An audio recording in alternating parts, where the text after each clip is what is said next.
दोस्तों नमस्कार। कार में कविता का यह ताज़ा अंक लेकर एक बार फिर मैं आपके सामने हूँ, अतुल सिन्हा।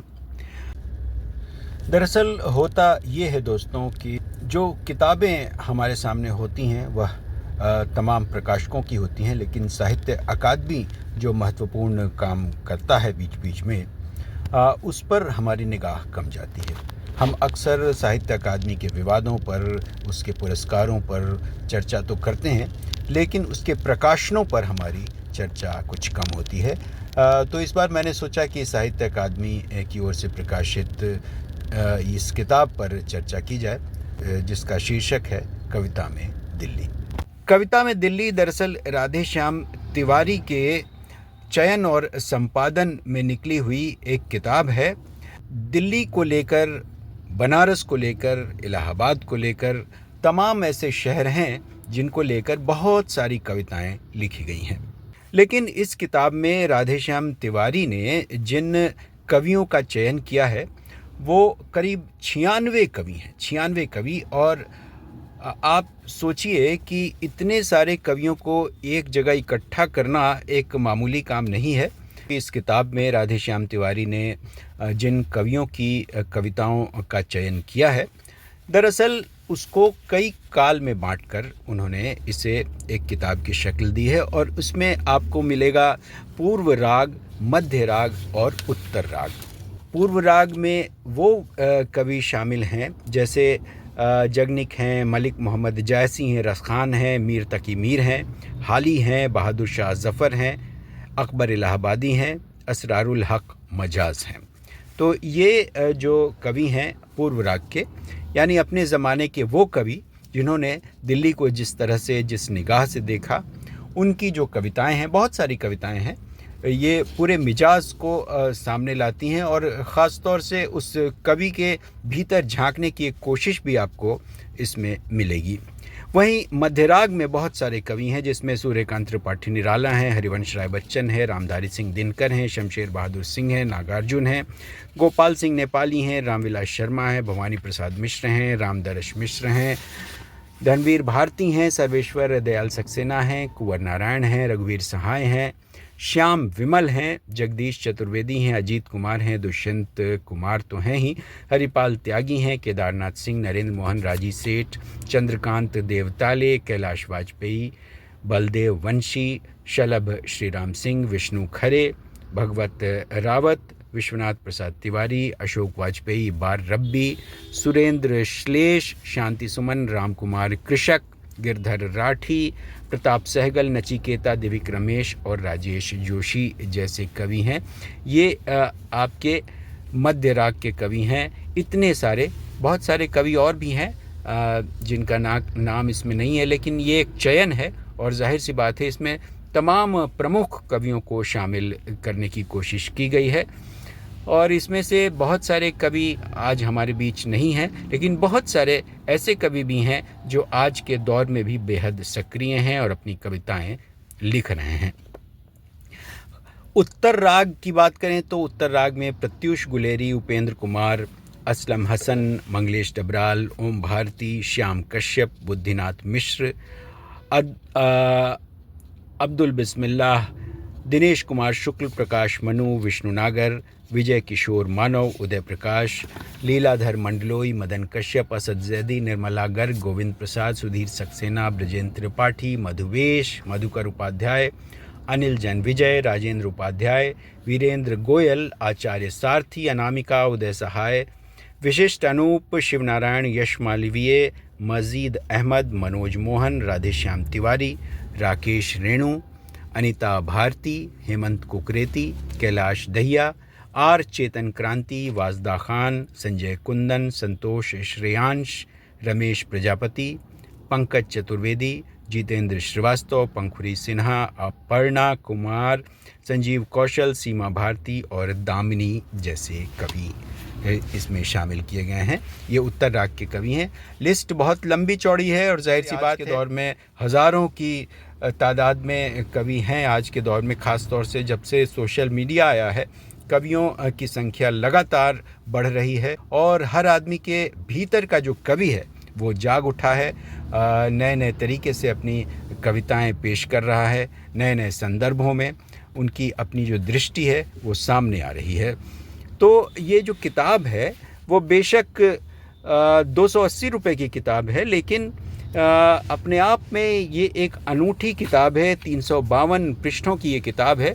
निश्चित रूप से साहित्य अकादमी का ये बड़ा काम है और इस किताब के ज़रिए बेशक सिर्फ दिल्ली के बारे में बात की गई है और दिल्ली को इतने सारे जो कवि हैं, करीब 100 कवि, 96 तो मैंने आपके सामने पढ़ा ही, तो इतने सारे कवि हैं, उन्होंने दिल्ली को कैसे देखा, कैसे महसूस किया, यहाँ की राजनीति को, यहाँ जो अपराध की जो संस्कृति है, यहाँ जो कई तरह की संस्कृतियाँ एक साथ मिलजुल कर काम करती हैं और कितना अमानवीय है ये शहर, ये सारी चीज़ें आपको इस कविता संग्रह में मिल जाएंगी।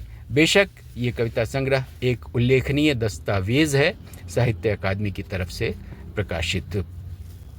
तो जाहिर सी बात है, मैं 96 के 96 कवियों की कविताएं तो आपको सुनाऊंगा नहीं, इतना वक्त न तो आपके पास है और ना ही इस कार्यक्रम में मैं सबको शामिल कर पाऊंगा।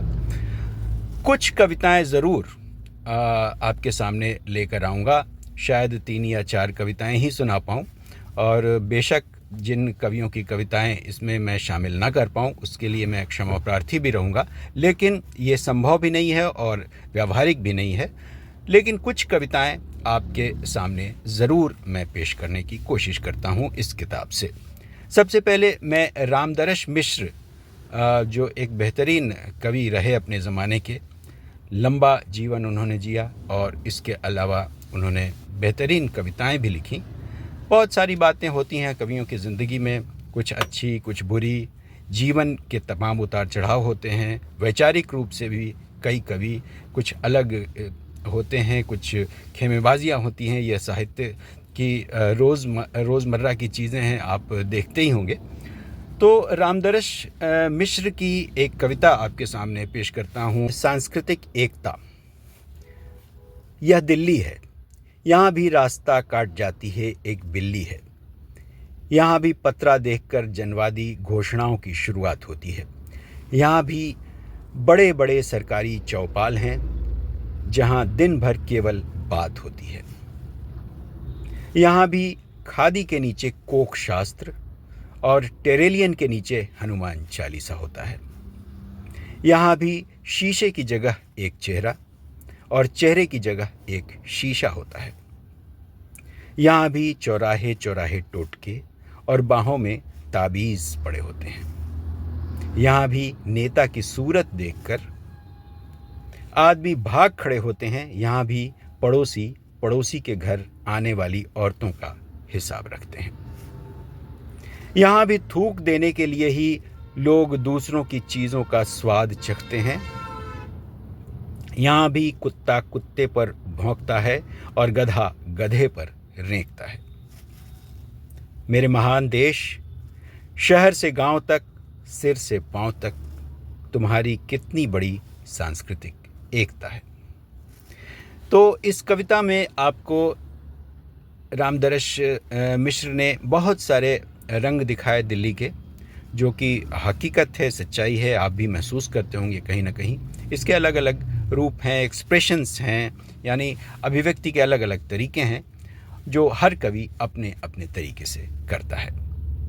तो अब बढ़ते हैं अगली कविता की तरफ और एक कविता श्याम विमल की उठाते हैं इसमें से। श्याम विमल भी अपने ज़माने के एक मशहूर कवि रहे हैं और उनकी कविताएं बहुत ही दिलचस्प भी रही हैं और बहुत ही मौजू भी रही हैं। दिल्ली के बारे में वो क्या सोचते हैं, जरा उनकी ये कविता है गलत शहर, उसको पढ़ते हैं। तू जंगल का एक हिस्सा हो जाती है जब जाति से जानवर हुआ प्राणी, शिकारी की हैसियत लेकर अपनों का शिकार करने लगता है। तू एक गलत शहर हो जाती है तब तेरी सड़कों के पंजों पर खून सने पंखों वाले दस्ताने छोड़ जाते हैं। ऊंची ऊंची इमारतों और गुंबदों की शक्ल में उठे तब तेरे दांतों से आदमखोरी की बू आने लगती है। तेरी दहाड़ से दहशत खाकर, तेरी दहाड़ से दहशत खाकर, शराफत, इंसानियत और ईमान के परिंदे फड़फड़ा कर उड़ जाते हैं। इतिहास की रेत में गर्दन डालकर अंधी बनी तब तू, एक राजनीतिक गलती लगती है दिल्ली। तो ये श्याम विमल जी ने ये जो कविता लिखी है दिल्ली पर, उसको आप महसूस कर सकते हैं कि वो यहाँ जो अपराध की जो स्थिति है और जिस तरह से एक अमानवीय किस्म का एक शहर ये नज़र आता है कई दफ़ा। बेशक दिल्ली एक जीवंत शहर तो है ही, बावजूद इसके कई रंग हैं जिसे कवियों ने अलग अलग महसूस किया है। आपने शलभ श्रीराम सिंह की गज़लें खूब सुनी होंगी। शलभ श्रीराम सिंह हैं तो दिल्ली के नहीं, इसमें से बहुत सारे कवि ऐसे हैं जो दिल्ली के नहीं हैं। उन्होंने दिल्ली आकर उसे थोड़ा बहुत महसूस करने की ज़रूर कोशिश की है, लेकिन शलभ श्रीराम सिंह की निगाह में दिल्ली जो है वो क्या है, उन्होंने अपनी कविता दिल्लियाँ में पेश करने की कोशिश की है। तो पढ़ते हैं दिल्लियाँ। हाथी की नंगी पीठ पर घुमाया गया दारा शिकोह को गली गली, और दिल्ली चुप रही। हाथी की नंगी पीठ पर घुमाया गया दारा शिकोह को गली गली, और दिल्ली चुप रही। लोहू की नदी में खड़ा मुस्कुराता रहा नादिर शाह, और दिल्ली चुप रही। लाल किले के सामने बंदा बैरागी के मुंह में डाला गया ताज़ा लहू से लबरेज अपने बेटे का कलेजा, और दिल्ली चुप रही। गिरफ्तार कर लिया गया बहादुर शाह जफ़र को, और दिल्ली चुप रही। दफ़ा हो गए मीर गालिब, और दिल्ली चुप रही। दिल्लियाँ चुप रहने के लिए ही होती हैं हमेशा। दिल्लियाँ चुप रहने के लिए ही होती हैं हमेशा। उनके एकांत में कहीं कोई नहीं होता, कुछ भी नहीं होता, कभी भी शायद। दरअसल दिल्लियाँ एक तरह का एक सिंबल आप कह सकते हैं, क्योंकि यह कहीं न कहीं एक सत्ता का केंद्र है, राजनीति का केंद्र है, जहाँ से पूरा देश संचालित होता है, जहाँ से निकलकर बहुत सारी संस्कृतियाँ अपना अपना रंग तलाशती हैं, और जहाँ आकर बहुत सारी संस्कृतियाँ एक मेल में नज़र आती हैं, कुछ अलग थलग पड़ी हुई, दिल्ली को दिल्ली बनाती हुई। तो कविताओं का जो ये चयन है, कविता में दिल्ली, उसे आपको ज़रूर पढ़ना चाहिए। कि बेशक इनमें से हर कवि के बारे में आपने ज़रूर सुना होगा। कुछ कवि ऐसे हो सकते हैं जिनके बारे में आपको जानकारी ना हो, लेकिन अगर आप उनकी कविताएं पढ़ेंगे और दिल्ली में अगर आप रहते हैं तो दिल्ली को उस नज़र से भी देखिए, और अगर दिल्ली के बाहर भी रहते हैं तो दिल्ली के बारे में जो परसेप्शंस हैं लोगों के, उसे भी महसूस कीजिए। हालांकि दिल्ली वो ही नहीं है एकदम जैसा इसमें लिखा गया है या जैसा कवियों ने महसूस किया है। दिल्ली के और भी रंग हैं, दिल्ली के बेहतरीन रंग भी हैं, और दिल्ली में पॉजिटिव चीज़ें भी हैं जिसको कविता के ज़रिए पेश किया जा सकता है, और निश्चित रूप से किया भी गया होगा, क्योंकि दिल्ली के बारे में ऐसे ही नहीं कहा गया है कि दिल्ली दिल वालों की। तो इस अंक में फ़िलहाल इतना ही। मिलते हैं अगले अंक में कुछ नई कविताओं के साथ, कुछ और कवियों के साथ आपके सामने। फ़िलहाल कार में कविता का यह अंक यहीं ख़त्म करता हूँ। नमस्कार।